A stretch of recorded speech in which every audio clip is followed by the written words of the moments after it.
মার্কিন ইতিহাসের সবচেয়ে বয়স্ক প্রেসিডেন্ট ছিলেন জো বাইডেন। এর আগে বারাক ওবামার আমলে টানা দুবার ভাইস প্রেসিডেন্ট ছিলেন তিনি।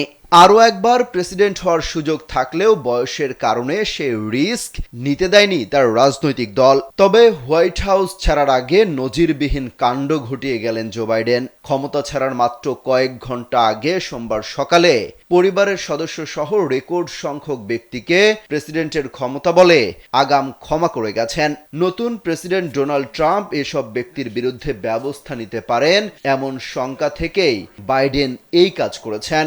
দেশটির ইতিহাসে আর কোনো প্রেসিডেন্ট তার মেয়াদের শেষ মুহূর্তে এসে এমন কাণ্ড ঘটাননি। ক্ষমা পাওয়া ব্যক্তিদের মধ্যে রয়েছেন জো বাইডেনের দুই ভাই জেমস ও ফ্র্যাঙ্ক বাইডেন, বোন ভ্যালেরি বাইডেন এবং তাদের স্বামী ও স্ত্রীরা। স্যান্ডেলিনা সো, রূপচর্চায় আভিজাত্য। বাইডেন প্রেসিডেন্টের ক্ষমতা প্রয়োগ করে এসব ব্যক্তিকে ক্ষমা করে গেছেন। এদিকে ক্ষমতা নিয়েই নজিরবিহীন কাণ্ড ঘটিয়েছেন ট্রাম্পও।